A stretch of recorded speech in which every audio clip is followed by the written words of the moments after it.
You can see it wrapping around there, I hope.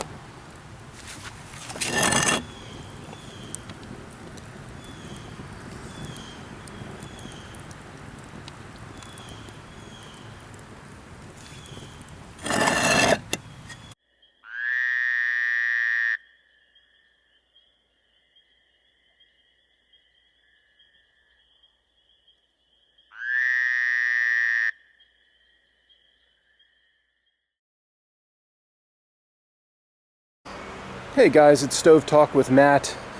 Of course, I continue to play around with the outdoor rocket stove, bench stove. It's not really a rocket stove, but it's close. It's for 3 people to sit, on a heated bench, out in January drinking some beer or something. I continue to play with the configurations. I'll show you the internal guts. I found a little trick to make it even less smoke than it was. It's not completely no smoke like a regular rocket stove, because the gases have a ways to go before they wrap around to get into the riser. But if you pack it with woods, if you pack it with dry wood, and the Firebox is 4 fire bricks high, it'll goes no smoke for 20 minutes or so. I mean, it's pretty no smoke. And then of course you want to put a little 4 or 5 or 6 foot chimney on top of the riser. If you were sitting here, you wouldn't want, you just get the smoke. It's going to smoke as it gets cooler towards the end. You just get, whatever, dryer vent pipe or whatever, and gets that smoke another 6 feet up, so the people sitting on the bench have no smoke at all.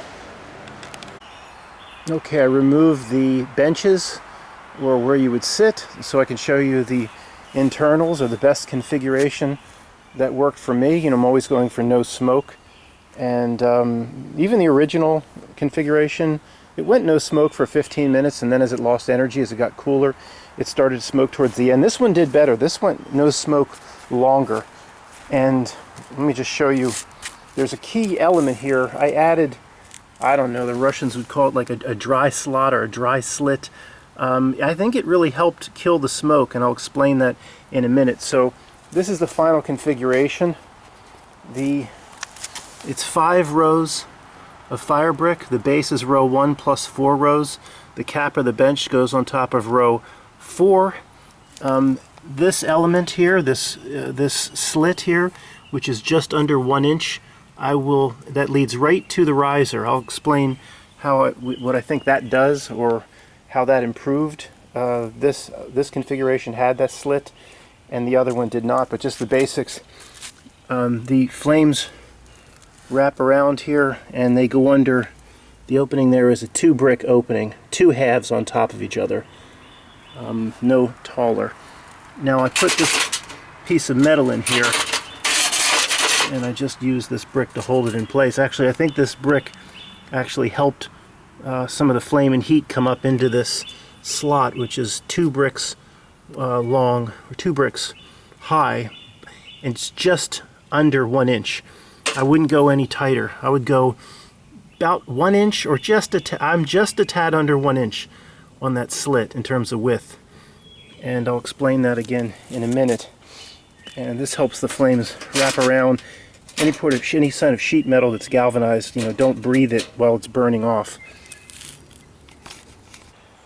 Alright, let's look at this slit I put in, which leads right into the riser. And the smoke can get into the riser here from just above the base, the ground level, 2 half bricks. So it's at the first level above the base and the second level above the base. The slit starts at the second level above the base and goes to the third level above the base. So flame is coming in. When all this, of course, is full of wood, the flames are shooting directly into, I didn't videotape it, the flames shoot directly into the slit. And you have hot flames going directly into the slit.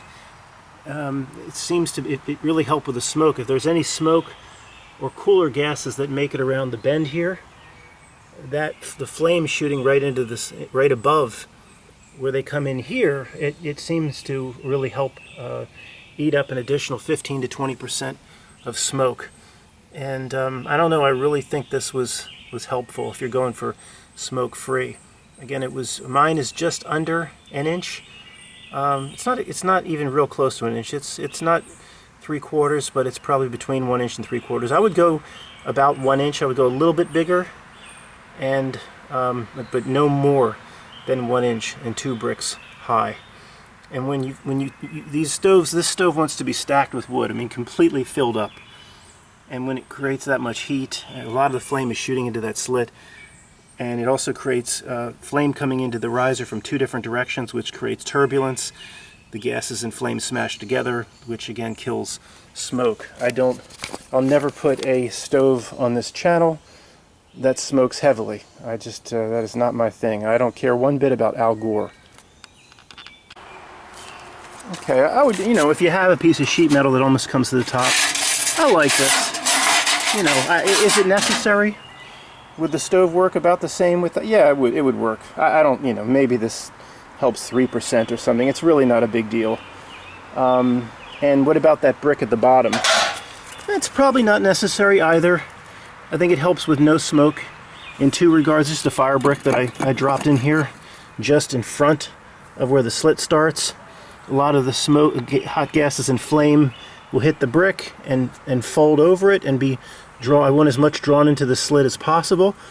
I think without this brick it would just pass under the slit and cooler gases would find the riser. Cool gases going to that riser leads to smoke. So this just helps push everything up, helps the slit find more. So I like this. Without it, not a big deal. If you completely stack this fill it packed with wood, I don't think it would make a big deal. But I like this. If you are building this, permanently in your backyard with the bench, you could, again, like we looked at in the other video, you could play with a lot of different configurations. Come on out, buddy. Oh boy, stuck. This original configuration was, let me do this, hold on. I did 2 bricks, hold on. 2 bricks like this to make this space narrower, and I didn't have that. You could, as long as maybe you could, if you wanted to play with the configurations, you could get it so it won't smoke at all. I've played with 5 configurations. I don't want to keep playing with configurations all summer. If you cemented in your back bench and just kind of left that front piece open, you could pull off the front piece of your bench and get in there and just try different configurations. You could make, more of a port. I tried to make a port, like a rocket stove port, where it was more of a thin area it had to squeeze the gases and the flame through. It smoked like crazy.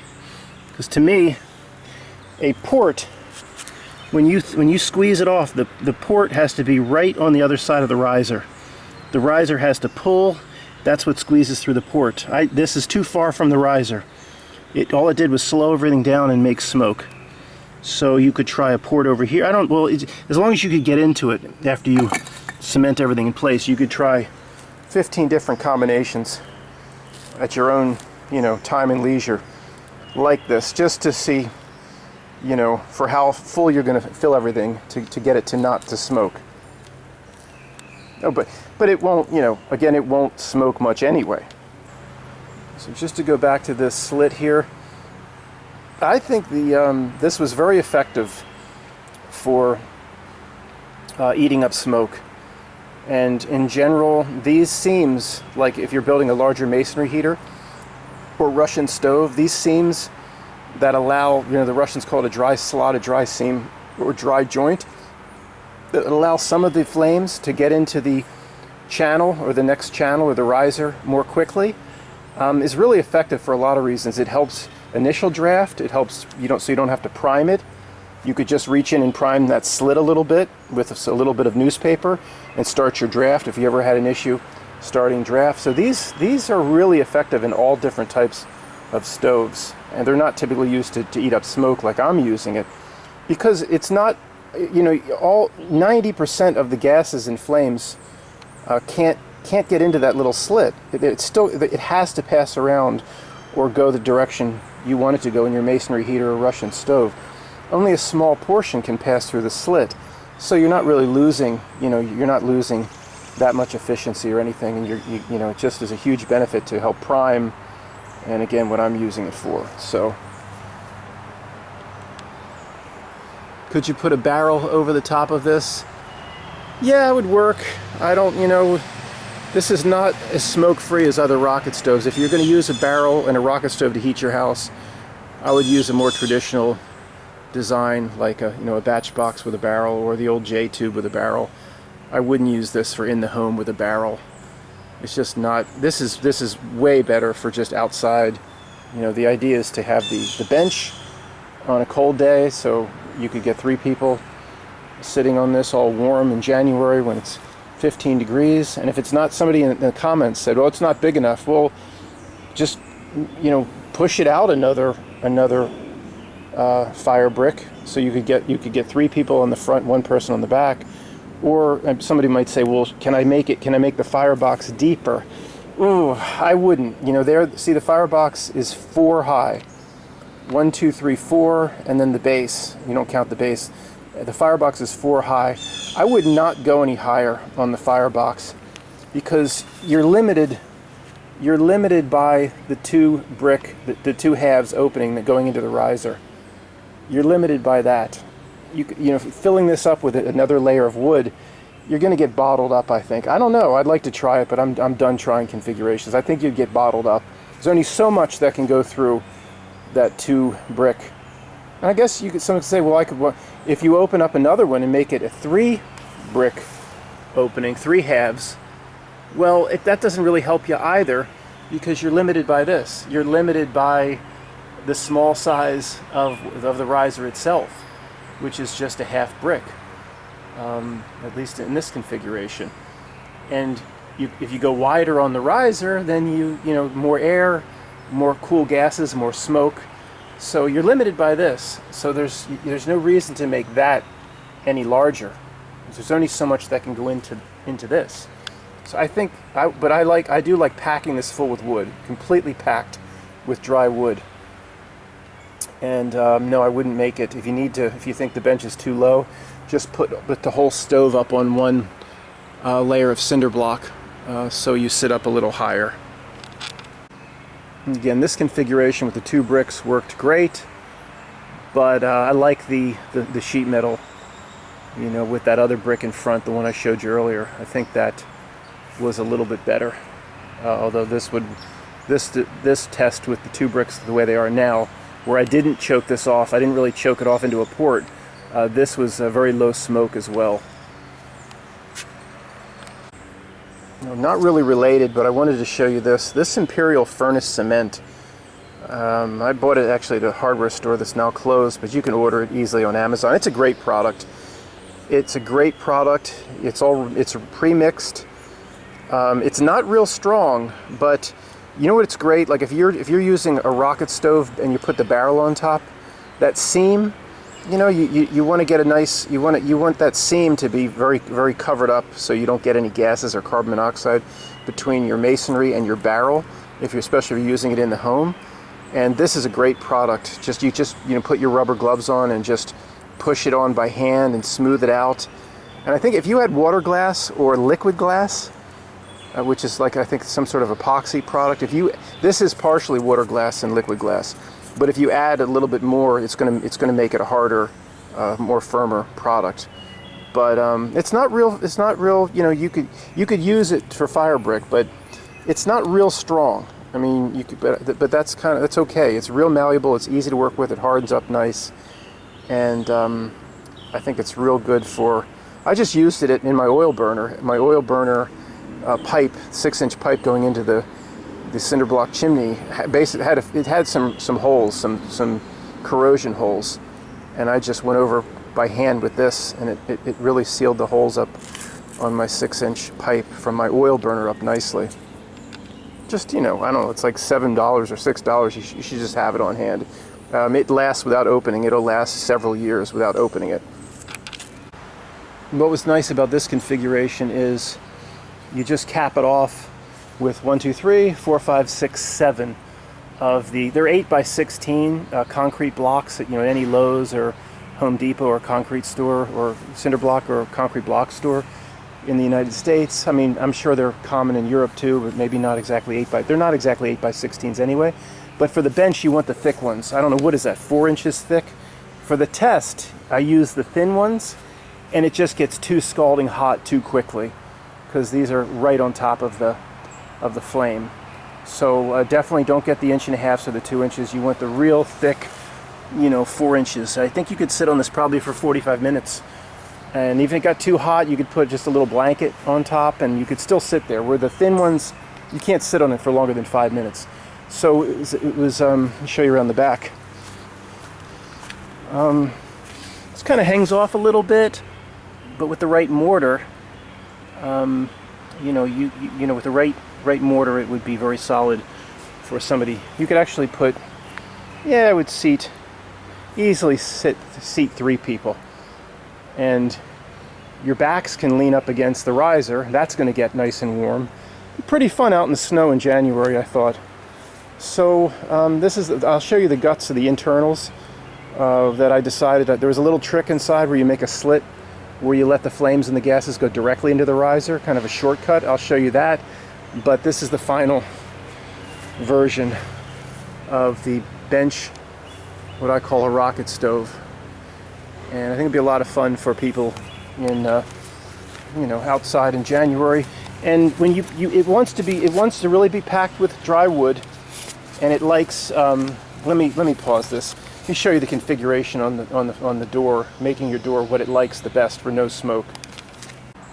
So if you're starting it up, you'd leave it wide open for about 5, 6, or 7 minutes, and then you would I'd just shove bricks in here. It's a half all the way across. This is a half on its side, and then 2 just laying on top. This is the configuration after 5, 6, or 7 minutes or whatever that it likes for no smoke. It lets less air in. So it's like, well, how could letting less air in contribute to no smoke? If you let too much air in, or cold winds whip in there, it just creates air. It's just air conditioning. It cools everything down and creates smoke. You want just enough air to get in so you have maximum combustion. And if you're not sure, just let the air intake be just a little bit less than the size of your riser. That's all the riser can do. That's your maximum going up the chimney. So to let in, again, when you start it up, just leave it open. It'll smoke out the front a little bit for a minute or 2. But eventually you want to close it down. You probably could close it down. Again, if you make one of these, just play with the configurations. If you let even a little less air in, you might even as things heat up inside, you might even get less smoke. Again, cold air blowing in on a January day is air conditioning. Cool bricks, cold air flying around in there, even though it's oxygen, creates smoke.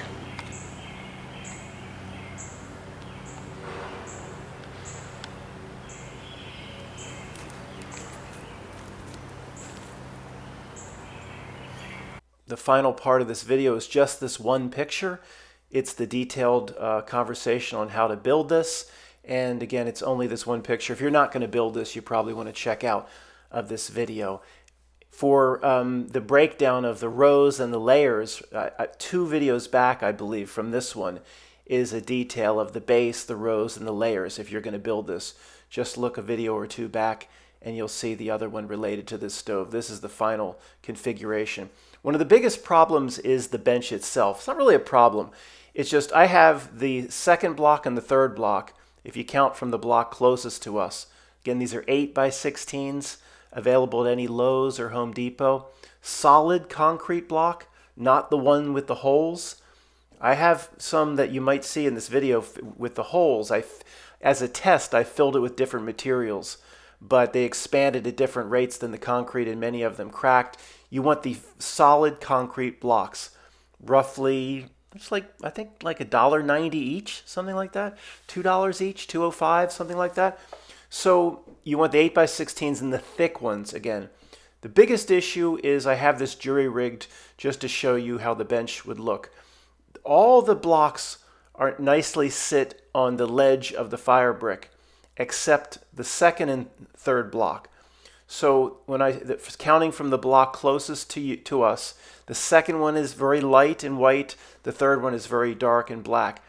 The second one and the third one, I have it jury rigged. I just have it propped up underneath with fire brick so I could make this video. What you would need to do is during the construction, you'd need to get I don't know, like a 6 inch. In other words, you have to make it strong so a person of 240 pounds could sit on it. Imagine if their big fat butt fell in the fire. So the concrete block closest to us in this picture can sit on the ledge of 2 fire bricks. It can support who knows how many hundreds of pounds. It's very secure. It's not the case for the second and the third. The ones that are turned the opposite direction, those 3 in the back or 4 in the back, they do sit on the ledge. I think they all sit on the ledge of the fire brick, but you may have an issue with one of them. Meaning, for the blocks closest to us, the second and the third, you need, during the construction of, say, the riser, when the mortar is wet, you need to make a shelf. I would just simply put maybe a 6 inch, like a lintel, a 6 inch lintel, or a little metal shelf that's in the mortar as you make your riser, and then that would hold. See, the right side of the concrete blocks for block 2 and 3 are just pushed against the riser. If somebody sat down on it, they'd fall right through into the bottom. You need to make a shelf. Okay, I'm sorry to be long-winded. It's hard to talk about. I would do that as you build the riser. You would need to make your fire brick joints should be very, very thin. I mean, very thin, almost like brick on brick, 1/8 to 1/16 of an inch if you use refractory mortar. But for that layer, where you're going to, you need to put in a metal lintel to hold the right side of those 2 concrete blocks. So in case a heavy person sits down, you need to have a thick joint, of course. And for that joint, I would also add some, I don't know, I guess some type S cement, something stronger. I don't trust refractory mortar to be strong. Refractory mortar and high heat mortar is great for fire bricks with tiny little joints, but I don't trust it for strength. The other thing you could do if you're going to have real heavy people sitting down is you could stack up, of course, the thin fire bricks underneath, or it would then constrict the size of the firebox. But if those thin fire bricks are only, I believe, an inch and a half thick, you could have them. You'd have to make a few cuts on a wet saw, but you could have them underneath. So you could make a ledge underneath. So for that 8-inch section, it would constrict the size of your firebox a little bit, but that really wouldn't be that big of a deal. And the firebox is already small anyway. So depending on how heavy people are going to sit on this, you have to reinforce a few of these blocks, especially block 2 and 3, and make ledges on the right side. You have your natural ledge of fire brick on the left. Same with the back. The back ones that are facing the opposite direction, those 4, really stick out far. And I would I probably would, you have a nice ledge there, but I would probably pile up some bricks underneath.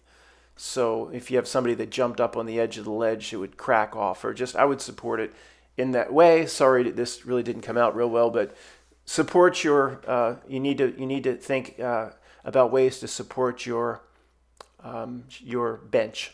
And finally, as a reminder, the layers, each layer, the base layer with the second layer looks like third. That's 2 videos back, I believe it may be 3, where I show you each layer, which is the same as this.